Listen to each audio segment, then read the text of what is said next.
छोटे अणुओं की लुईस संरचनाएं तो सभी बना लेते हैं, लेकिन जब बात आती है ऐसे बड़े अणुओं और आयनों की लुईस संरचनाएं बनाने की तो लगने लगता है केमिस्ट्री से डर। लेकिन आज हम आपके लिए ऐसे ट्रिक्स लाए हैं कि आप ऐसे बड़े से बड़े यौगिकों और आयनों की भी लुईस संरचनाएं बनाएंगे चुटकियों में। वेलकम वंस अगेन, आप देख रहे हैं केमिस्ट्री मंत्रा चैनल और ये है कक्षा 11 रसायन विज्ञान के चैप्टर रासायनिक आबंधन तथा आणविक संरचना का पार्ट 2।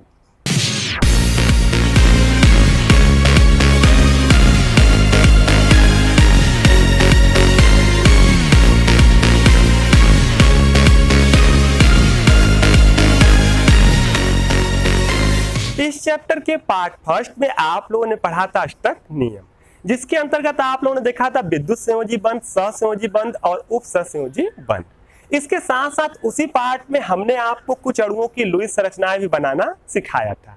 यदि आपने वो पार्ट अभी तक नहीं देखा है तो पहले आप देख लीजिए उस पार्ट को। उस पार्ट का लिंक आपको नीचे डिस्क्रिप्शन बॉक्स में मिल जाएगा या इधर ऊपर आई बटन से भी आप उसे देख सकते हैं। यदि आपने वो वाला पार्ट देखा है तो आइए स्टार्ट करते हैं पार्ट 2 को।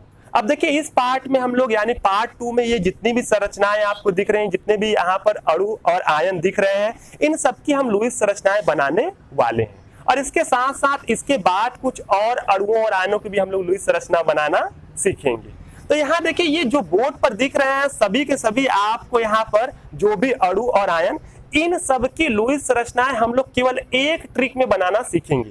एक छोटा सा ट्रिक बताएंगे और वो ट्रिक आप समझते ही इन सब की लुईस संरचनाएं बड़े आसानी से बना लेंगे। उस ट्रिक को जानने से पहले आप पहले जान लीजिए कि ऑक्सो अम्ल क्या होते हैं। ये देखिए नीचे जो ये सभी लिखे हुए हैं ये सब ऑक्सो अम्ल हैं। तो आपको पहले ये जानना होगा कि ऑक्सो अम्ल क्या होते हैं। ये आपके लिए बहुत ही ज्यादा महत्वपूर्ण है। आपको बता दें कि क्लास 12 में इन सभी ऑक्सो अम्लों को आपको विस्तार से पढ़ना है। इनके निर्माण की विधियां, इनके रासायनिक गुणधर्म, भौतिक गुणधर्म, सब कुछ आपको पढ़ना है। और यहाँ तक कि जो इनकी संरचनाएं अभी हम आपको बनाना सिखाएंगे वो तो आपके बोर्ड के एग्जाम में भी पूछे जाते हैं, क्लास 12 के बोर्ड के एग्जाम में। तो वहां के लिए महत्वपूर्ण है। इसके साथ साथ आपके क्लास 11 में एक चैप्टर है साम्यावस्था। उस चैप्टर में भी इनका बड़ा ही रोल है। इन सब का वहां पर आपको आयनन कराना है, वियोजन कराना है और आयनन स्थिरांक निकालना है। आयनन स्थिरांक तभी निकाल पाएंगे जब आप इनका वियोजन करा पाएंगे। वियोजन का मतलब कि अम्ल है तो कुछ मात्रा में H+ देंगे, तो जब H+ देंगे तो वही आपका एक किन किन में टूटेंगे, कितना H+ आपको देंगे। अब आपको ये भी लग रहा होगा कि इस समय कौन सी बड़ी बात है, ये तो बड़ा ही सिंपल है कि ये कितना H+ देंगे। आप सोचेंगे कि इस समय जो है कि 2H2 है तो ये 2H+ देंगे। आप सोचेंगे कि ये 3H है इसमें तो 3H+ देंगे यहाँ पर। इसमें सोचेंगे कि 3 है तो ये भी 3 देंगे। आप सोचेंगे इसमें 2 है तो ये 2 देंगे। लेकिन ओरिजिनल में कुछ तो इसमें सही है लेकिन कुछ सही नहीं है। जैसे इस समय 2 है H2 तो 2H+ तो यहाँ से निकलेंगे अम्ल के, जो है अम्ल का ये अम्ल है और 2H+ आपको देगा। जल में जाने के बाद जब ये आयनित होगा। लेकिन अगर इसकी बात करें तो ये 3 न देके ये भी 2 ही देगा। ये वाला अगर बात करें तो ये आपका जो होगा ये 3H+ देगा और ये वाला जो है ये 2 न देके केवल इसमें से एक ही आपको H+ मिलने वाला है। यानी यहाँ से केवल एक हाइड्रोजन आयन के रूप में निकलेगा। अब ये आपको नहीं समझ में आ रहा हो कि ये कैसे हो रहा है, लेकिन जब आप संरचनाएं पढ़ेंगे, इसकी लुईस संरचनाएं जब आप बनाएंगे और समझेंगे ऑक्सो अम्ल क्या होता है, तो ये सब आप ऐसे बहुत सारे सैकड़ों ऐसे आपको ऑक्सो अम्ल मिल जाएंगे जिनके बारे में, जिनका वियोजन या कितना H+ देंगे बड़े आसानी से आप बता सकते हैं। अगर आप नहीं पढ़ेंगे तो उसके बारे में कोई जानकारी आपको नहीं मिलेगी या वहां का कोई भी क्वेश्चन नहीं कर पाएंगे। तो चलिए सबसे पहले देख लेते हैं कि आखिर ऑक्सो अम्ल होता क्या है। तो देखिए बड़ा ही सिंपल है, हम आपको एकदम आसानी से समझा दे रहे हैं। इसको हटा दे रहे हैं, बिल्कुल अच्छे से समझिएगा कि देखिए होता क्या है कि जब कोई हम ले लेते हैं अधातु, कोई हम ले लिए अधातु, अधातु X ले लिए और इस अधातु के साथ एक ऑक्सीजन जुड़ा हो और उस ऑक्सीजन से अगर हाइड्रोजन जुड़ा हो तो इस प्रकार जो भी यौगिक बनेगा वो एक प्रकार का अम्ल होगा। वो एक प्रकार का क्या होगा, अम्ल होगा। अधातु के साथ O और H जुड़े तो ये जो होगा वो क्या होगा, एक अम्ल होगा। और देखिए ये अम्ल किस प्रकार से होगा। आप जानते हैं कि अम्ल जो होते हैं वो हाइड्रोजन आयन त्यागते हैं यानी H+ देते हैं। देखिए अधातु के साथ जब ऑक्सीजन होगा हाइड्रोजन होगा तो ये भी बॉन्ड सहसंयोजी, ये भी बॉन्ड सहसंयोजी, दोनों सहसंयोजी होने वाला है क्योंकि सब के सब अधातु, ये भी अधातु, ये भी अधातु, ये भी अधातु। फर्स्ट पार्ट में हमने बताया था कि अधातुओं के बीच बनने वाला जो बंध है वो क्या होता है, सहसंयोजी। अब ध्यान से देखिए, अब आप उसके पहले वाले चैप्टर में एक शब्द पढ़े थे विद्युत ऋणात्मकता, कि इस सहसंयोजी बॉन्ड में इलेक्ट्रॉन को अपनी ओर खींचने की जो क्षमता होती है उसे हम लोग क्या कहते हैं, विद्युत ऋणात्मकता। तो वही चीज यहाँ होगा कि जब ऑक्सीजन और हाइड्रोजन के बीच में सहसंयोजी बॉन्ड है, यानी एक इलेक्ट्रॉन इसका होगा, एक हाइड्रोजन का होगा, तो यहाँ पर ये साझे में इलेक्ट्रॉन यानी इनके कहीं पर बीच में तो होगा, लेकिन आप जानते हैं कि ऑक्सीजन की जो विद्युत ऋणात्मकता, जो इलेक्ट्रॉन खींचने की शक्ति होती है सहसंयोजी बॉन्ड में, वो हाइड्रोजन से बहुत क्या होती है, ज्यादा होती है। इसकी विद्युत ऋणात्मकता बहुत ज्यादा होती है और हाइड्रोजन क्या होती है, कम। इस कारण होता क्या है, बिल्कुल बारीकी से समझिएगा। इस प्रकार क्या होता है कि ये जो साझे का दोनों इलेक्ट्रॉन है, इसको ऑक्सीजन अपनी ओर खींच लेता है, इसकी खींचने की शक्ति ज्यादा है तो इसको अपनी ओर क्या करेगा, खींच लेगा। और जब इसको अपनी ओर खींच लेता है तो ये जो दोनों इलेक्ट्रॉन है एकदम बीच में न रह के ऑक्सीजन की ओर झुके रहते हैं, उसके ओर खींचे रहते हैं। जब उसके ओर खींचे रहते हैं तो इस पर आ जाता है आंशिक ऋणावेश और इस पर आ जाता है आंशिक धनावेश। क्यों ऋणावेश आता है, इलेक्ट्रॉन पर ऋणावेश होता है, इलेक्ट्रॉन जो होता है उस पर माइनस चार्ज होता है, तो जब माइनस चार्ज वाले इसके नजदीक जाएंगे तो हल्का सा ऋणावेश आ जाएगा, और इससे माइनस चार्ज वाले दूर आ रहे हैं तो इस पर हल्का सा क्या होगा, धनावेश आ जाएगा। और जब इसको हम लोग जल के अंदर घोलते हैं तो जल के अंदर जाने के बाद यही जो यहाँ का लगने वाला ये आकर्षण बल, यहाँ जो इनके बीच में ये बंध का आकर्षण बल है, ये कमजोर हो जाता है और कमजोर होकर यहाँ से टूट जाता है। क्योंकि आप देख रहे हैं पहले ही ऑक्सीजन उधर जा चुका है, तो इस कारण पहले बहुत ज्यादा उस उधर जा चुका है, विस्थापन हो चुका है, तो बस जल में जाते ही बस थोड़ा सा इसमें और बल कम करने की आवश्यकता होती है, जो जल में जाते ही हो जाता है और ये बंध टूट जाता है। और टूटने के बाद दोनों इलेक्ट्रॉन चले जाते हैं ऑक्सीजन के पास, दोनों इलेक्ट्रॉन चले जाते हैं कहाँ, ऑक्सीजन के पास, तो इस पर एक माइनस लग जाता है और हाइड्रोजन के पास कोई इलेक्ट्रॉन नहीं बचता है तो H+ के रूप में कहाँ निकल जाता है, बाहर निकल जाता है। और इस प्रकार ये जो यौगिक था HOXOH, ये एक प्रकार के किसका काम करने लगता है, अम्ल का, क्योंकि जानते हैं जो जल में जाकर H+ दे वही क्या है, अम्ल है। तो ये अम्ल का काम करने लगता है और आपने समझ लिया कि अम्ल का काम क्यों करता है, इसी कारण। तो आपने देखा यहाँ पर एक चीज नोटिस किया, ऑक्सीजन से हाइड्रोजन जुड़ने के कारण ये H+ अलग हो रहा है, तभी इसके अंदर अम्ल के गुण आ रहे हैं, यानी ऑक्सीजन के कारण इसमें अम्ल के गुण आ रहे हैं। इसीलिए जिन अम्लों में ये क्वालिटी होती है, ऑक्सीजन के कारण अम्ल का गुण होता है, उन अम्लों को हम लोग कहते हैं ऑक्सो अम्ल। यानी सीधी सी बात हो गई कि ऐसे सभी यौगिक जिसमें किसी अधातु के साथ ऑक्सीजन और हाइड्रोजन दोनों जुड़े हो, वो यौगिक कहलाएगा क्या, ऑक्सो अम्ल, उसमें अम्ल के गुण होने वाले हैं। और एक चीज नोटिस ये भी करिएगा कि यहाँ उतने ही H बाहर निकलेंगे, उतने ही H+ बाहर निकलेंगे जितने जो H है वो ऑक्सीजन से जुड़े हो। अगर डायरेक्ट इससे H जुड़ा है तो वो निकल नहीं सकता, क्योंकि आप देख रहे हैं कि इस बंध में वो क्वालिटी अलग होने की तभी आएगी जब किसके साथ जुड़ा हो, ऑक्सीजन के साथ। बस इतना समझ गए, अब तो सबकी संरचनाएं हम आपको बनाना सिखा देंगे।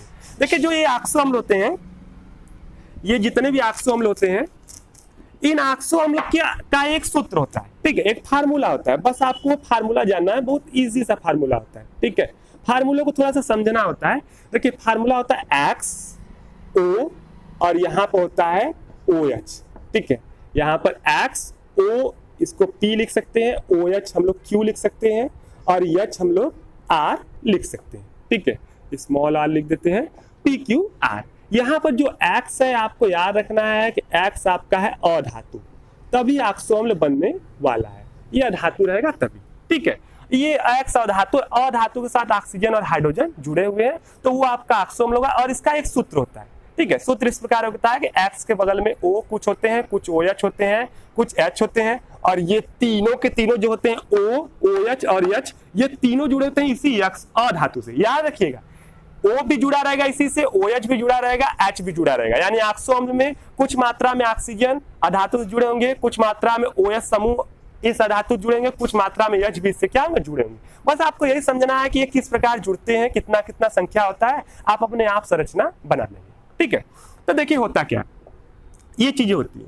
अब देखिए यहाँ पर इसका सूत्र लिखना है, देखिए हम लोग कैसे लिखते हैं, याद देखेंगे आप समझ में आ जाएगा। इसमें खोजना है कि अधातु कौन है, तो देखिए साफ साफ दिख रहा है अधातु कौन है, सल्फर।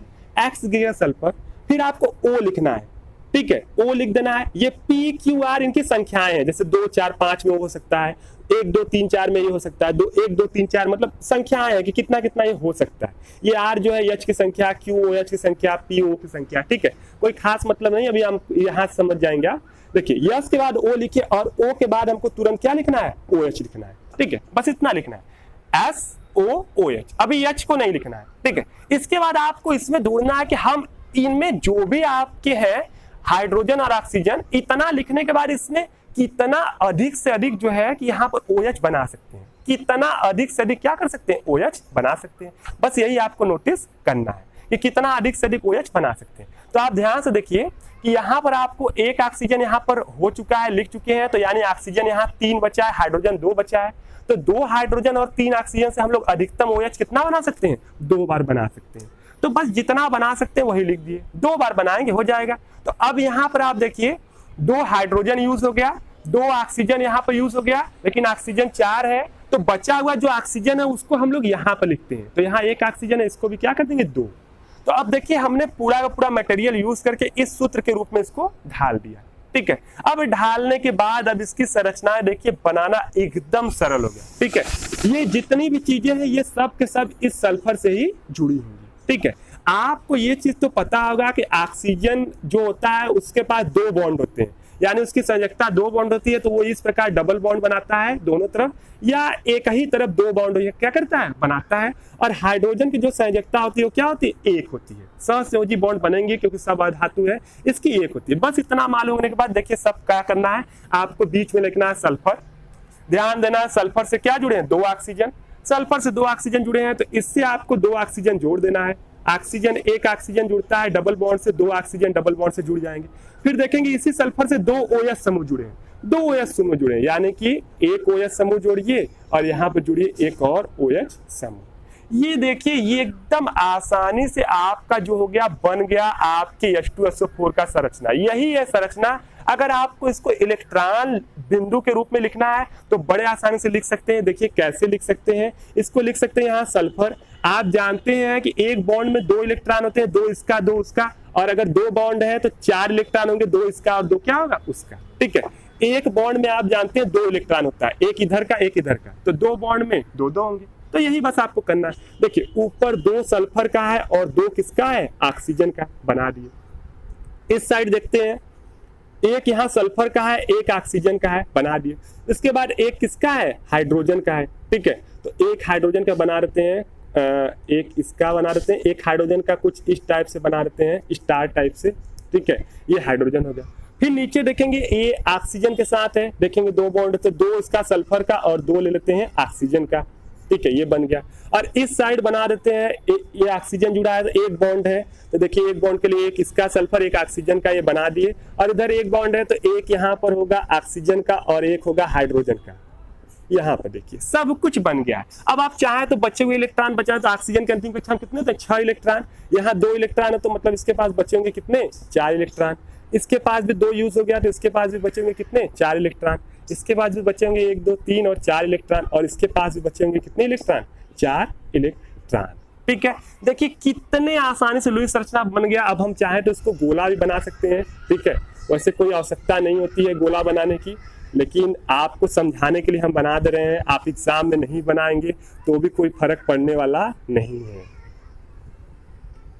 ये देखिए हम लोगों ने कितने जो है कि इजीली से इनकी लुईस संरचनाओं को जो है बना दिया है। ये देखिए कितना आसानी से पहले ये बनाए और फिर हमने इसको बना दिया, तो बड़ा आसानी से देखिए सॉल्व हो गया। अभी हम लोग आगे चल के 2 4 5 और बनाएंगे तो आप बड़े अच्छे से समझ जाएंगे। तो ये सारी चीजें आप समझने वाले हैं। अब देखिए यहीं पर एक और चीज देख लीजिए, बहुत जरूरी है कि आप यहाँ पर जैसे ये संरचना बना दिए, ठीक है, ये पूरी की पूरी संरचना बना दी। तो आपको अच्छा एक चीज और यहाँ नजर आ रही होगी कि यहाँ सल्फर जो है इसके अंतिम कक्षा हम देखेंगे तो आपको मिलेगा 4 2 6 2 8 2 10 इलेक्ट्रॉन। तो आप सोचेंगे कि इसके तो अंतिम कक्षा में यहाँ पर जो मिल रहा है, अच्छा ये देखिए ये गड़बड़ थोड़ा सा हो गया, ये यहाँ से ऐसे नीचे से होना चाहिए, ठीक है, 2 इलेक्ट्रॉन दिए। तो इसके अंतिम कक्षा आप देखेंगे 4 4 8 2 10 2 12 इलेक्ट्रॉन। अब आप सोचेंगे कि अरे ये 12 इलेक्ट्रॉन कैसे हो गया, और अष्टक नियम बोला गया तो अंतिम कक्षा में 8 इलेक्ट्रॉन होगा। तो ये सब जितने भी हैं अष्टक नियम के अपवाद हैं, इसी कारण इनकी संरचनाएं बनाना जो होता है वो काफी जटिल हो जाता है, इसीलिए ऐसा ट्रिक लाना पड़ा। तो इसमें 12 इलेक्ट्रॉन हो सकते हैं, ठीक है, अपवाद में ये चीजें देखिए। तो इसकी संरचना आपने बना दिया। अब देखिए ध्यान से, इसी में हम आपको बहुत कुछ बताने वाले हैं। अब देखिए अगर आपको बनाना है किसकी संरचना, अगर आपको बनाना SO4 2- की संरचना, यहाँ देखिए SO4 2- संरचना, तो ये देखिए ये कोई नई संरचना नहीं है। आप जानते हैं कि जल में जाने के बाद ये H+ कहाँ निकल जाता है, बाहर। तो बस अगर आप इसमें से H+ बाहर निकाल देंगे तो ऐसे समय में क्या होगा कि जब 2 H+ बाहर निकलेंगे तो इस पर 2 क्या लग जाएगा, माइनस, +2 बाहर निकला तो इस पर 2 क्या लग जाएगा, माइनस। और ये जो आपकी संरचना बन गई ये बन गई SO4 किसकी, 2- की। यहां भी वही काम आपको करना है, बस हाइड्रोजन को कर देना है गायब, बाकी सब कुछ, ये भी इलेक्ट्रॉन रहेगा, इलेक्ट्रॉन नहीं जाएगा, बस हाइड्रोजन क्या हो जाएगा, गायब, ठीक है। और उसका ये गोला भी हो जाएगा गायब। और इसके बाद बस इस पर आपको लगा देना है 2- और ये जो संरचना हो गई ये हो गई SO4 2- की, ठीक है। एकदम अच्छे समझ याद रखिएगा, इसकी डायरेक्ट संरचना आप नहीं बना सकते हैं। आप जब बनाना होगा तो आपके मन में ख्याल आना चाहिए कि अरे इसमें 2 हाइड्रोजन जुड़ेंगे तो एक प्रकार का ऑक्सो अम्ल बनेगा, उसका सूत्र लिखेंगे, और ऑक्सो अम्ल जब इसकी सूत्र के द्वारा जब उसको हम लोग क्या करेंगे, SO4 कहीं 2- मिले, तुरंत समझ में आना चाहिए कि ये तो H2SO4 का भाग है, एक भाग है, तो बस H2SO4 आपको लिखना है, उसका ऑक्सो अम्ल लिखना है और सारा कुछ बनाना है, बस हाइड्रोजन को नहीं बनाना है, 2- लगा देना, उसकी संरचना अपने आप बन जाएगी। अब देखिए उसी के साथ अगर कोई यौगिक जुड़ गया इस तरह आयनिक यौगिक, ठीक है, तो बस कुछ नहीं करना है, SO4 का ये है ही, इसके बगल में जो जुड़ा है, जैसे कैल्शियम जुड़ा है तो वो कैल्शियम जोड़ देना है, और जितना इस पर माइनस है उतना इस पर क्या लगा देना है, प्लस लगा देना है। यानी कि अभी हमको ये जो संरचना बन गई वो बन गई CaSO4 की, ठीक है, और यहाँ भी लिख देना है Ca2+। ये संरचना किसकी बन गई, CaSO4 की। तो उम्मीद आप करते हैं कि आप H2SO4, SO4- और CaSO4 तीनों की संरचनाएं समझ गए होंगे, ठीक है। ये काफी थोड़ा सा समझने वाली चीज है, अगर आपको नहीं समझ में आ रही तो आप वीडियो एक बार देखिए, 2 बार देखिए, आपको निश्चित समझ में आ जाएगी, बड़ा ही आसान है। और एक बार समझ में आ गया तो आप एकदम बड़े आसानी से सबका फटाफट करेंगे, ठीक है। चलिए हम लोग एक और दूसरा देखते हैं, तो इससे हो सकता है आपको और बेटर समझ में आए। तो आइए हम लोग सेकेंड वाला देख लेते हैं, जो है H2SO3। देखिए H2SO3 है, देखिए इसको कैसे लिखेंगे, ये देखिए इसमें धातु कौन है, सल्फर, ठीक है। फिर हम लोग O लिखेंगे और फिर यहाँ OH लिखेंगे, और OH लिखने के बाद हम लोग क्या करेंगे कि यहाँ पर अधिक से अधिक हम लोग क्या बनाने वाले हैं, OH। देखेंगे कितना OH यहाँ बनने वाला है। तो देखिए यहाँ पर 1 ऑक्सीजन प्रयोग हुआ, अभी 2 ऑक्सीजन और 2 हाइड्रोजन बचे हुए हैं, ठीक है। तो 2 ऑक्सीजन 2 हाइड्रोजन से हम लोग 2 बना सकते हैं, बस हमने यहाँ पर बना दिया, ठीक है। और ये देखिए जितना भी इसमें मटेरियल था सब यहाँ आ गया, बस कंप्लीट। यहाँ पर देखिए सल्फर हो गया, 1 ऑक्सीजन इससे डायरेक्ट जुड़ा है तो डबल बॉन्ड ऑक्सीजन, और 2 OH इससे जुड़े हैं तो 2 OH इससे क्या करिए, जोड़ दीजिए। ये देखिए OH क्या करिए, जोड़ दीजिए, ठीक है। ये इसकी संरचना हो गई। अच्छा एक चीज है, हम उम्मीद आपसे करते हैं कि आप इसकी जो इलेक्ट्रॉन बिंदु संरचना है वो बड़े आसानी से बना लेंगे। अगर ये बन गया तो वो तो आपके लिए बड़ा आसान है, सिंपल। जहां सिंगल बॉन्ड हो उसमें आप जानिए 2 इलेक्ट्रॉन, एक इसका। जहां डबल बॉन्ड है 4 इलेक्ट्रॉन, 2 इसका 2 इसका। तो इतना तो आप कर ही सकते हैं। अब आपको ये समझ में आ गया होगा, ठीक है। यही मेन अगर आप बना लिए तो इसमें वो बना सकते हैं, ठीक है। अगर हम सबका बनाएंगे तो बहुत अधिक समय होगा, फिर भी आगे हम एक का इलेक्ट्रॉन बिंदु बना देंगे, ठीक है। तो अभी फिलहाल यही बता रहे हैं, ठीक है। ये हो गया। अगर इसका देखिए बनाना है थर्ड का, S3PO3, ठीक है। अच्छा कोई इसमें पूछ दे कि कितना हाइड्रोजन बाहर निकलेगा, तो कितना निकलेगा, एक यहाँ देखिए दोनों ऑक्सीजन से जुड़े हो, ठीक है। इसका देखेंगे तो बहुत ज्यादा क्लियरिटी आपको समझ में आने वाला है। देखिए सूत्र लिखते हैं, ठीक है। सूत्र लिखते हैं, पहले लिखना है अधातु P, ठीक है। फिर हम लोग लिखेंगे एक O और फिर हम लिखेंगे OH। और यहाँ हम अधिक से अधिक सोचेंगे, देखते हैं कितना OH बनता है। ध्यान देखिए यहाँ पर 1 ऑक्सीजन यहाँ प्रयोग हो चुका है, तो बचा कितना ऑक्सीजन, 2। लेकिन हाइड्रोजन कितने बचे हैं, 3। ऑक्सीजन 2 ही बचा है, हाइड्रोजन 3 बचा है, जो कम होगा उसी के अनुसार यहाँ संख्या निर्धारित होगी। 2 ऑक्सीजन से अधिकतम कितने OH बना जा सकते हैं, 2। और जब ऐसा करेंगे तो 1 हाइड्रोजन बच जाएगा और वो हाइड्रोजन होगा पीछे, ठीक है। एकदम सिंपल है। अब देखिए ये जितनी भी सारी चीजें हैं ये किससे जुड़ी है, फास्फोरस से। बस जोड़ देते हैं। देखिए फास्फोरस से क्या जुड़ा है, फास्फोरस से आपका जुड़ा है एक ऑक्सीजन, ये हमने जोड़ दिया एक ऑक्सीजन, ठीक है। फिर फास्फोरस से 2 OH जुड़े हैं तो 2 जोड़ देते हैं OH, और फिर फास्फोरस से देखिए 2 OH इधर जोड़ देते हैं, और फिर देखिए इसी फास्फोरस से एक क्या जुड़ा है H, तो एक हम लोग H भी जोड़ देते हैं। देखिए सब कुछ आपको स्पष्ट हो गया। इसकी इलेक्ट्रॉन बिंदु संरचनाएं आप बड़े आसानी से बना लेंगे। देखिए कितना यहाँ पर चीजें स्पष्ट यहाँ पर आपका हुआ है कि यहाँ पर आप देखेंगे कि अब आपसे पूछा जाए कि इसमें से कितने हाइड्रोजन बाहर निकलेंगे, तो आप देखिए ये हाइड्रोजन ऑक्सीजन से निकला जुड़ा है तो ये बाहर निकल सकता है H+ के रूप में, ये भी H+ के रूप में निकलेगा। लेकिन क्या ये हाइड्रोजन यहाँ पर किसी ऑक्सीजन से जुड़ा है? नहीं जुड़ा है, तो ये कभी भी H+ के रूप में बाहर नहीं निकलेगा। इसी कारण अगर इसको जल में घोलेंगे तो आपको केवल 2 ही H+ यहाँ से बाहर निकलेंगे, और 2 निकलने के बाद आपको इस प्रकार का आयन मिलेगा HPO3 ये मिलने वाला आपको आयन है, ठीक है। ये आयन इसी से बना है कि 2 H+ इसके निकल गए तो ये वाला बच गया, ठीक है। अब देखिए इन आयनों की संरचनाएं बनाना तो कैसे बनाएंगे, देखिए इसमें से 2 H+ निकलते हैं तब ये वाला बनता है, तो कुछ नहीं करना है, इसी में बता दे रहे हैं, एकदम इजीली समझ जाएंगे। बस आपको दोनों H+ को बाहर निकाल देने हैं और इस पर लगा देने हैं क्या 2-, ठीक है। बाकी सब आपको संरचना यहाँ पर बना ही देना है, सिंपल, ठीक है। अगर आपको इसकी संरचना बनाना है HPO3 का, तो बस जैसे ही ऐसे कोई आयन आए बस आपको देखना है कि ऑक्सो अम्ल रहा होगा, और इसके साथ आपको जितने माइनस हैं उतने H+ जोड़ देने हैं, और उतने H+ जोड़ने के बाद जो भी यौगिक आए उसकी आप सूत्र लिखिए, और सूत्र लिखने के बाद आप उसको डायरेक्ट इस सूत्र के रूप में ढाल के संरचना में बदल दीजिए, और बदलने के बाद ये वाली संरचना पूरी की पूरी बनाइए, और बनाने के बाद आप क्या करिए कि उसमें से जो हाइड्रोजन है उसको निकाल दीजिए, ये वाला हाइड्रोजन रहेगा, ये जो ऑक्सीजन से हाइड्रोजन जुड़े हैं इसको निकाल लीजिए बाहर, और इसके ऊपर जो माइनस का चिन्ह है वही लगा दीजिए। अच्छा, आपको नहीं समझ में आ रहा है तो आप सोच रहे होंगे क्या हम बता रहे हैं, तो हम इसमें से क्या ले रहे हैं। जैसे हम मान लीजिए ले लेते हैं, किसी को भी ले लेते हैं, मान लीजिए इसको, ये सिंपल है, इसको लेते हैं, मान लीजिए इसको लेते हैं, ठीक है, PO4 3-, ठीक है। ये देखिए आप सोच रहे हैं कि हम बना कैसे रहे हैं, तो PO4 3- की संरचना आपको डायरेक्ट एग्जाम में आ गया, तो आप इसको मत बनाइए, आप कहीं रब पर क्या करिए कि तुरंत ये लिख लीजिए कि ये 3- है, तो मतलब 3 हाइड्रोजन जोड़ दीजिए, यही 3 हाइड्रोजन जोड़ जो है निकलने से यहाँ 3- बना होगा, तो 3 हाइड्रोजन जोड़ के आप इसका यौगिक लिख लीजिए जो है H3, और PO आप क्या लिख लीजिए 4। अब इसको आप सूत्र रूप में डाल लीजिए कि यहाँ P होगा, ठीक है, P हो गया, ठीक है। इसके साथ एक O लगाइए, इसके साथ OH लगाइए, देखिए कितना OH आपका बनने वाला है, तो देखिए एक ऑक्सीजन प्रयोग हो गया, 3 ऑक्सीजन बचे हैं, 3 हाइड्रोजन, यानी कितना OH बनेगा 3। बस संरचना देखिए बना दीजिए, ठीक है। संरचना, इसका संरचना देखिए बना रहे हैं इसका, ठीक है, बस संरचना बना रहे, एक P लिखिए, ठीक है, डबल बॉन्ड कौन है ऑक्सीजन, फिर इधर देखिए 3 OH, यानी इधर भी OH, इधर भी OH, इधर भी OH, लेकिन याद रखना है यहाँ तीनों H तो निकल चुके हैं, तो बस आपको तीनों O ही लिखने हैं, और इसके ऊपर क्या लगा देना है 3-, ये हो जाएगी इसकी संरचना, ठीक है।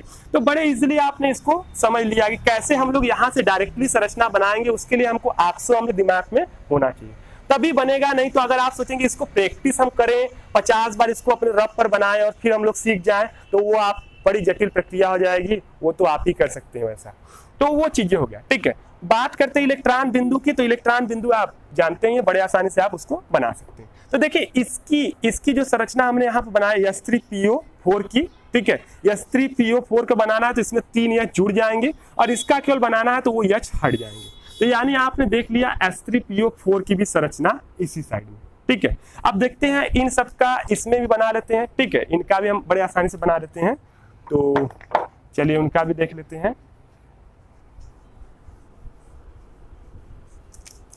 चलिए हम एक अभी इलेक्ट्रॉन बिंदु संरचना भी एक बनवा दे रहे हैं, ठीक है, तो आप बेटर समझ में आ जाएंगे।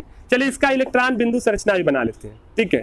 इसको हम लोग देखते हैं, सूत्र लिखेंगे, देखिए P एक ऑक्सीजन, देखिए ध्यान से, और इसके बाद इसमें देखिए OH हमको लिखना है, कितना OH बना सकते हैं। अगर एक ऑक्सीजन प्रयोग हो गया यहाँ पर, कितना ऑक्सीजन बचा है, एक ऑक्सीजन बचा है, तो OH भी कितना बनेगा, एक ही बनेगा, और एक हाइड्रोजन इसका बच जाएगा तो कहाँ लिखा जाएगा, पीछे लिखा जाएगा, ये देखिए पीछे लिख दी। संरचना बनाएंगे P डबल बॉन्ड O, एक ऑक्सीजन इससे जुड़ा है, फिर एक OH जुड़ा है तो इधर एक OH जोड़ दिए, और एक H जुड़ा है तो एक H भी जोड़ दिए, यही इसकी होगी संरचना। अच्छा देखिए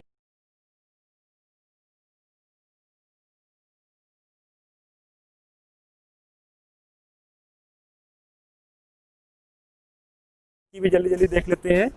तो हम लोग देखते हैं H2CO3 का, ठीक है, सूत्र के रूप में देखते हैं तो कार्बन और धातु हो जाएगा, एक ऑक्सीजन लिखते हैं, OH यहाँ लिखते हैं, बनाने का प्रयास करते हैं, देखते हैं कितना OH बनता है। एक ऑक्सीजन प्रयोग हुआ तो 2 ऑक्सीजन 2 हाइड्रोजन, तो यानी 2 OH बनने वाला है। बहुत ही सिंपली यहाँ पर क्या करेंगे, देखिए लिख दिए कार्बन, डबल बॉन्ड ऑक्सीजन, इधर भी एक OH और इधर भी एक हो गया OH, ठीक है। ये संरचना आपकी तुरंत बन गई। अगर इसकी इलेक्ट्रॉन बिंदु संरचना बनाना है तो देखिए ये कार्बन हो गया, 2 इलेक्ट्रॉन कार्बन का, 2 हो गया ऑक्सीजन का, इसके पास 1 2 3 4 बचा रह जाएगा।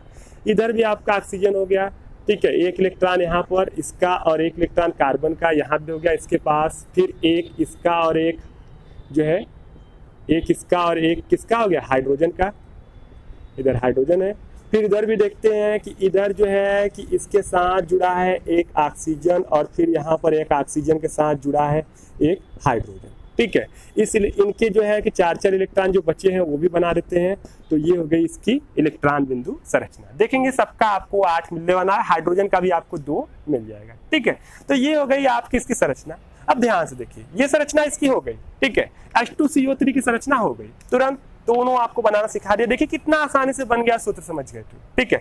अब बात करते हैं कि इस कार्बोनेट की कैसे बनाएंगे। इस कार्बोनेट की अगर आपको संरचना बनानी है तो आपको ये नहीं कि कार्बोनेट को बनाना है तो आप कार्बोनेट आप डायरेक्ट बनाएं, आपको ये सोचना है कि इसके साथ क्या जोड़े। तो इसके साथ आपको जितना माइनस उतना हाइड्रोजन जोड़ देना है, और हाइड्रोजन जोड़ने के बाद ये वाला संरचना आपको अपने दिमाग में सोच लेना है और इसकी संरचना इस सूत्र की मदद से बनाना है। और आपको अगर ये एग्जाम में दिया हो तो बनाना इसी का है, लेकिन बनाते समय यहाँ से हाइड्रोजन को कर देना है गायब, और जब हाइड्रोजन को गायब करके इस पर जितना भी आवेश है वो लगा देना है, यानी 2 माइनस का, यही हो जाएगा CO3 माइनस माइनस का, ठीक है। बस इतना ही करना है। डायरेक्ट आप इसका बनाना चाहेंगे तो मुश्किल हो सकती है, इसलिए आप ऐसे बनाएंगे तो बड़े आसानी से बनेगा। यहाँ भी आपको हाइड्रोजन गायब करना है, ये इलेक्ट्रॉन रहने देना है और यहाँ पर लगा देना है 2 माइनस, ये हो जाएगा CO3 माइनस माइनस संरचना, ठीक है। अच्छा, ये इलेक्ट्रॉन क्यों रहने देना है, क्योंकि आप 2 माइनस लगने का मतलब ये 2 इलेक्ट्रॉन ये पूरा का पूरा क्या है, लिया है, इसीलिए हम 2 माइनस रहने देते हैं। इस इलेक्ट्रॉन के कारण इस पर 2 माइनस क्या है, आया है। अब देखिए इन सब की संरचनाएं बनाते हैं। देखिए CO3 के संरचना इस तरह आप बना सकते हैं। अब आप जानते हैं कि Na जो होता है विद्युत संयोजी बॉन्ड बनाता है, तो बस आपको यहाँ पर Na 2 है तो बस यहाँ लिख देना है कि Na प्लस, ठीक है, यहाँ लिख देना है 2Na प्लस, 2 Na है तो आपको 2Na प्लस यहाँ पर लिख देना है, और यहाँ पर इस पूरे पर माइनस हो गया। बस ये आपका संरचना किसका हो गया, ये संरचना हो गया आपका Na2CO3, ठीक है। यहाँ भी आप लगाएंगे तो बस आपको यहाँ पर लगा देना है 2Na प्लस, ठीक है। तो ये संरचना हो गया आपका किसका, Na2CO3 का, ठीक है। और आपको CaCO3 का बनाना है तो इसके जगह आप पूरा यही रहेगा CO3 का, बस इसके जगह Ca2 प्लस हो जाएगा, ठीक है, और इसके जगह हो जाएगा CaCO3, और इसके जगह भी आपका हो जाएगा कौन, Ca2 प्लस, और इसके जगह हो जाएगा CaCO3, बस ये Ca2 प्लस इसकी बन गया। इसके तरह आप इनको, इन सभी आयनों को किसी के साथ जोड़िए। आप इन सब आयनों को अगर जोड़ेंगे दूसरे जो है कि दूसरे धनायनों के साथ, तो आपको सैकड़ों यौगिक मिलेंगे। उन सभी यौगिकों की संरचना इनको जोड़ के आप ऐसी तरह बस इनके साथ ये धनायन ऋणायन के रूप में लिख कर बस आप सबकी संरचना बना सकते हैं। बहुत अधिक यौगिकों की संरचना बना सकते हैं, चाहे वो कितनी भी बड़ी हो। तो इस तरह आप लोगों ने देख लिया और हमें लगता है समझ लिया। चलिए आगे चलते हैं हम लोग, और कुछ और अधिक जटिल जो होते हैं आयन या जो अणु होते हैं उनकी हम लोग लुईस संरचनाएं बनाते हैं, जिनका कि सामान्य तौर पर सोचना काफी मुश्किल हो जाता है। तो उनको कैसे बनाते हैं वो देख लीजिए, उनका भी एक अलग तरीका है, तो उनको देखते हैं।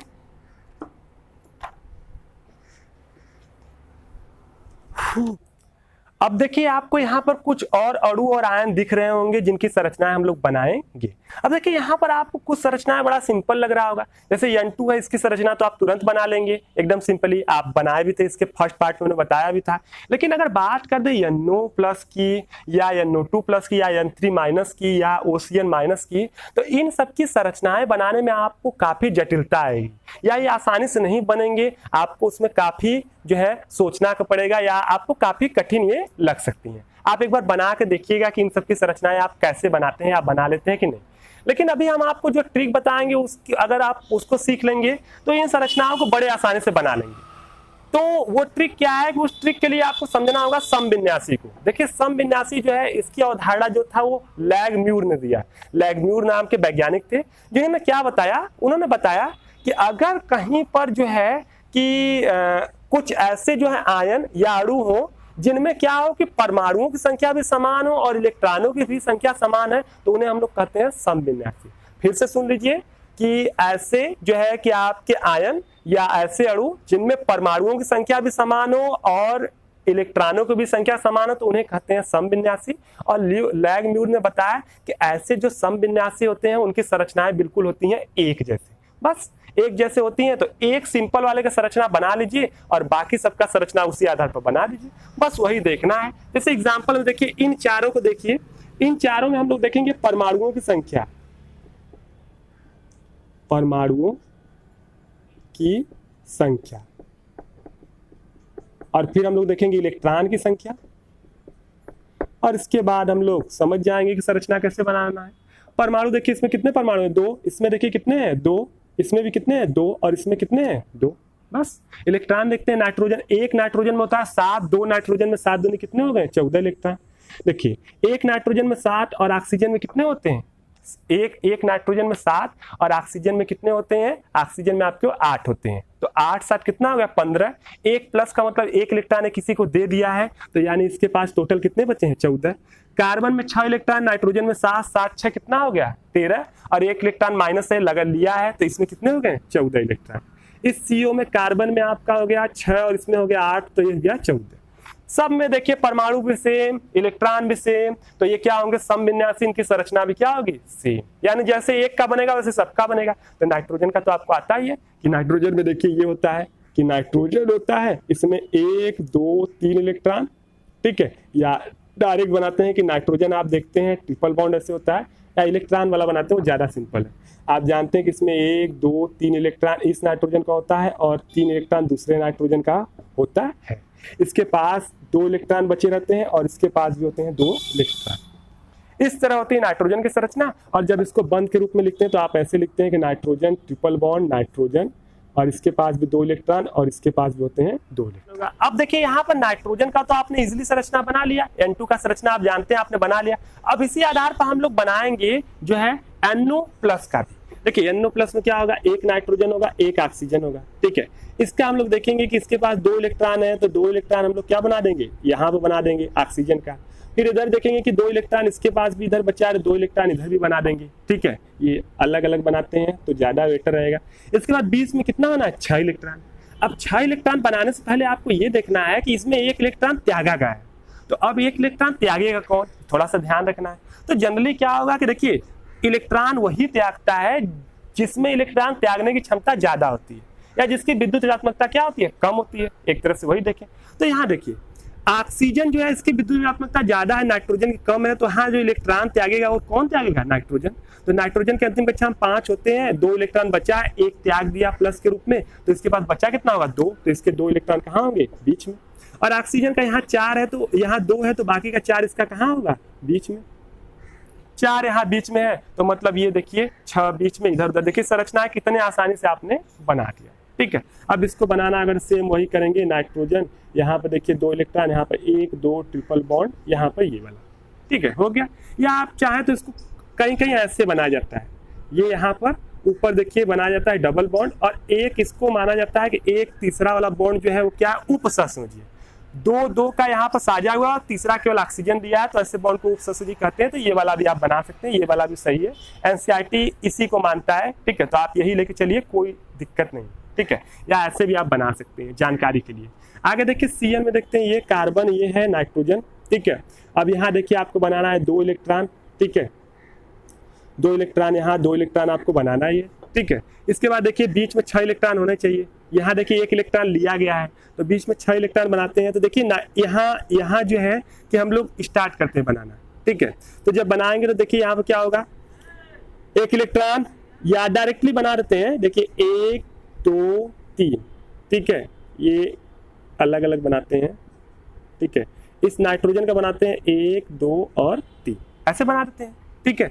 नाइट्रोजन का यहाँ 3 3 2 कितना हो गया 5 कंप्लीट हो गया।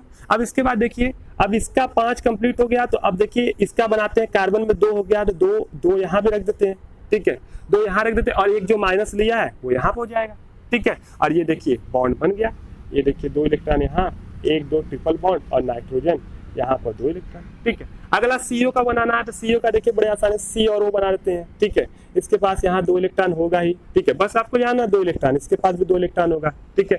कार्बन का बच गया 2, तो 2 देखिए यहाँ पर होगा, ठीक है। कोई भी चार्ज नहीं है तो बचा हुआ इसका चारों इलेक्ट्रॉन इस बीच में रहेगा। इस संरचना के अनुसार यहाँ 6 करना है तो बीच में इसको देने होंगे कितने इलेक्ट्रॉन 4 इलेक्ट्रॉन। देखिए कितना आसानी से बन गया, 2 इलेक्ट्रॉन इधर, ट्रिपल बॉन्ड ऑक्सीजन यहाँ पर, या इसको ऐसे भी हम लोग बनाए थे, आपको याद होगा पिछले वीडियो में कि यहाँ पर इस तरह से उपसहसंयोजी बॉन्ड भी तीसरा वाला है।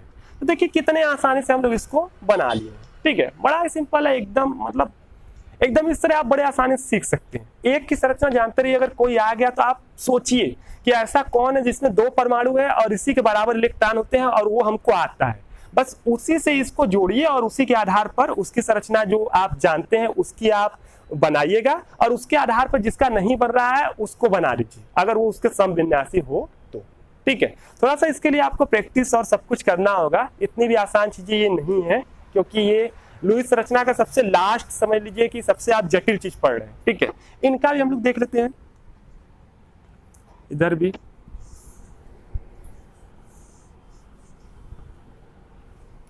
देखिए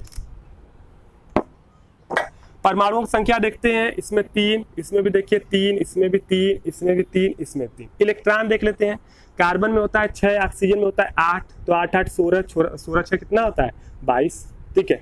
नाइट्रोजन में 7, ऑक्सीजन में 6 8 8 16 और 16 7 कितना होता है 16 7 होता है आपका 23 और एक प्लस है यानी 1 इलेक्ट्रॉन निकला है तो इसमें भी 22, ठीक है। ये देखिए 7 त्रिक 21, 1 माइनस लिया है तो इसमें भी 22, ठीक है, इसमें भी 22 होगा, आप जोड़ सकते हैं। ये 6 हो गया, 8 हो गया, 8 6 14 और 14 7 कितना होता है 14 7 21, एक लिया है 22 हो गया। और यहाँ देखिए 7 7 14 14 8 आपका कितना हो गया 22, ठीक है। हाँ, अगर इसमें दोनों सेम है, परमाणु सेम है और इलेक्ट्रॉन की संख्या सेम है तो समविन्यासी एक की संरचना बना दीजिए। देखिए हम लोग कार्बन डाइऑक्साइड की संरचना बना देते हैं, ठीक है। ये देखिए कार्बन डाइऑक्साइड में आपने देखा होगा कार्बन बीच में होता है, दोनों साइड ऑक्सीजन होता है।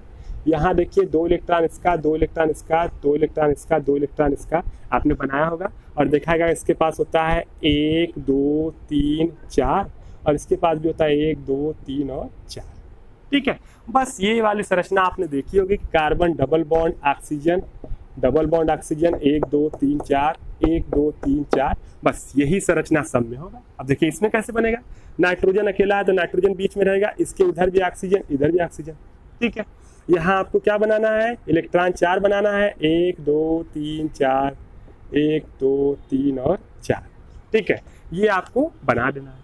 अब देखिए ध्यान से, यहाँ आप देखिए नाइट्रोजन के अंतिम कक्षा में कितने होते हैं 5 इलेक्ट्रॉन, यहाँ पे इलेक्ट्रॉन त्यागेगा कौन, नाइट्रोजन त्यागेगा, जब त्यागेगा तो इससे 5 के कितने हो जाएंगे 4 इलेक्ट्रॉन, 4 इलेक्ट्रॉन होंगे तो ये अपना 2 इलेक्ट्रॉन इसके साथ बॉन्ड बनाएगा और 2 इलेक्ट्रॉन इसके साथ बॉन्ड बनाएगा और एक त्याग दिया है, प्लस भी इसी के ऊपर होगा, ठीक है, नाइट्रोजन के ऊपर ही, ठीक है। अब यहाँ देखिए, अब इसमें देखिए क्या हो जाएगा, डबल बॉन्ड नाइट्रोजन, ये डबल बॉन्ड नाइट्रोजन, ठीक है। और यहाँ देखिए 1 2 3 4, 1 2 3 4। अच्छा एक चीज तो हम भूल गए, इसके पहले भी भूल गए थे कि इस पर देखिए जो चार्ज रहेगा इसके ऊपर आएगा, ठीक है, चार्ज ये प्लस है तो इसके ऊपर आएगा, ठीक है।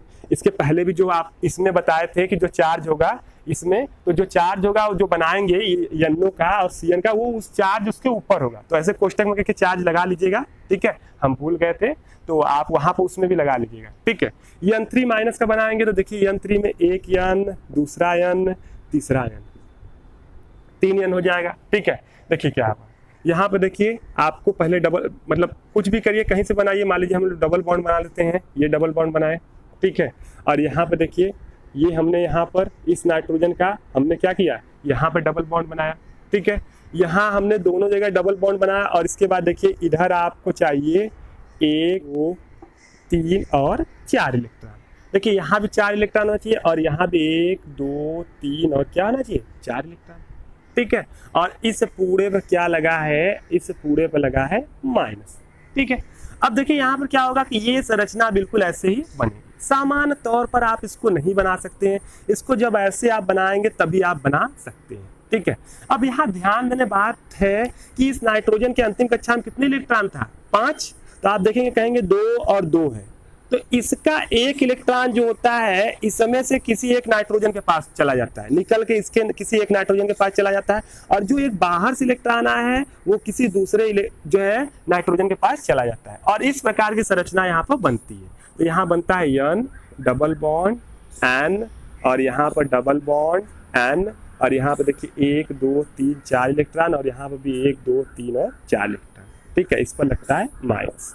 अगर आपको थोड़ा सा जटिल लग रहा है या ये संरचनाएं नहीं समझ में आ रही है तो आप इसको छोड़ सकते हैं, कोई बहुत ज्यादा खास या आपके लिए जरूरी नहीं है, ठीक है। अगर समझ में आए तो आप बड़े आसानी से इसको पढ़ सकते हैं, ठीक है। तो देखिए ये संरचनाएं डायरेक्टली आप बनाइएगा, आप यंत्रिक संरचना डायरेक्टली बनाएंगे तो आप सोचेंगे बनेगा कैसे, लेकिन देखिए समविन्यासी के आधार पर कितने आसानी से हम लोगों ने बना दिया। यहाँ पर आप लोगों ने देख लिया यंत्री माइनस की संरचना, ये आपने देख लिया। चलिए बच्चे हुए दोनों भी हम लोग इसी आधार पर देख लेते हैं, तो बड़े आसानी से आपको समझ में आ जाएगा। और ये देखिए इसमें है तो इसमें कौन बीच में रहेगा, C बीच में रहेगा, इधर भी O और इधर भी कौन हो गया N, ठीक है। अब बस आपको ये देखना है कि वही सेम संरचना होगी, ठीक है। यहाँ 2 इलेक्ट्रॉनों के साथ साझा, 2 इलेक्ट्रॉनों के साथ यहाँ साझा, ठीक है, ये हो जाएगा। अब इसके बाद बड़ा ही सिंपल ये तो हो गया। अब इसके बाद यहाँ देखिए होगा 1 2 3 4 इलेक्ट्रॉन, और यहाँ भी होगा 1 2 3 और 4 इलेक्ट्रॉन। इसके अंतिम में 6 होता है, 2 तो दे ही दिया यहाँ पर, तो 4 तो इसका बचेगा ही। इस नाइट्रोजन देखिए 5 होता है, 2 लगाया तो इसका 3 बचना चाहिए, लेकिन एक एक्स्ट्रा बचा है। तो यही जो एक्स्ट्रा है आपका यहाँ पर अलग से बचा हुआ, यही जो है कि ये बाहर से लिया है, इसी कारण इस पर एक आता है माइनस। यानी इसमें जो माइनस का चार्ज है वो इलेक्ट्रॉन नाइट्रोजन के लेने के कारण होता है। याद रखिएगा, बड़ा सिंपल है। आप अच्छा इसमें बहुत कुछ समझ भी सकते हैं। इसमें कोई पूछ दिया आपसे कि ये OCN में ये माइनस किस पर है, इन तीनों में, या NO2 में किस पर प्लस है, N3 में कहाँ प्लस कहाँ माइनस है, तो ये चीजें भी आप इन संरचनाओं से निकाल सकते हैं। ये जो माइनस है ये N के ऊपर है, ठीक है। आगे चलते हैं, ये लास्ट वाला बना लेते हैं, सबसे लास्ट वाला, इसके बाद तो फिर खत्म ही हो जाएगा। तो देखिए इसमें क्या होगा, 2 नाइट्रोजन है, तो ये नाइट्रोजन नाइट्रोजन, और इसके बगल में कौन हो गया, ऑक्सीजन हो गया, ठीक है। तीनों को बना देते हैं, फिर वही कंडीशन आएगा कि ये अपना 2 इलेक्ट्रॉन ऑक्सीजन दे देगा, तो इसके में बचेगा 1 2 3 4, ठीक है, बन गया। अच्छा इसका बंध सूत्र बना देते हैं, double bond O double bond N, ठीक है, 1 2 3 4 1 2 3 4, और ये कोष्टक हो जाएगा N, ठीक है। यहाँ देखिए ये हो गया। फिर इधर देखेंगे तो इधर नाइट्रोजन में जो होता है टोटल 5 इलेक्ट्रॉन होता है, ठीक है। टोटल कितने इलेक्ट्रॉन होते हैं, 5। तो 2 बॉन्ड बना लिया, एक बॉन्ड ये क्या होगा, यहाँ बनाएगा, ठीक है, इसके साथ एक बॉन्ड यहाँ पर इसके साथ बनाएगा। तो अब देखिए यहाँ जैसे ही बनाएगा तो आप देखेंगे इस नाइट्रोजन अधिकतम कितने बॉन्ड बनाता है, टोटल आपका अधिकतम 3 बॉन्ड बनाता है, क्योंकि 3 इलेक्ट्रॉन की जरूरत है। तो 3 बॉन्ड बना लिया, ठीक है। अब 3 बॉन्ड बनाने के बाद इसका बचा हुआ जो दोनों इलेक्ट्रॉन है, अब वो बॉन्ड में प्रयोग नहीं करेगा, बल्कि वो दोनों का दोनों यहाँ पर प्रयोग करेगा, जो है वो सहसंयोजी बॉन्ड न बना के यहाँ उप सहसंयोजी बॉन्ड बनाएगा, और दोनों इलेक्ट्रॉन जो है साझे में अपना रख देगा, ठीक है, साझे में रख देगा। और इसका जो 1 इलेक्ट्रॉन प्रयोग हुआ तो बाकी बचा हुआ इसका 4 जो है वो इसी के पास रहने वाला है, ठीक है। तो यहाँ देखिए ये पूरा का पूरा संरचना बन गया। जब इसको बनाएंगे तो इस तरह बनाएंगे, double bond nitrogen double bond oxygen 1 2 3 4 1 2 3 4, या इसको ऐसे ही बनाते हैं, N यहाँ पर एक बॉन्ड, एक उप सहसंयोजी बॉन्ड बनाते हैं, डबल बॉन्ड ऑक्सीजन 1 2 3 4 1 2 3 4, ठीक है। तो इस प्रकार जो है कि जो भी संरचनाएं थी, तो जितनी भी जटिल संरचनाएं थी हमने सब आपको बनाना सिखा दिया। तो ये लुईस संरचना का जो स्पेशल पार्ट था, यानी पार्ट 2, ये यही पे होता है समाप्त। और जो है कि अपना वीडियो में हम करते हैं यही समाप्त। तो हम लोग मिलेंगे इसके बाद नेक्स्ट वीडियो में लेकर नए टॉपिकों को, और तब तक के लिए धन्यवाद।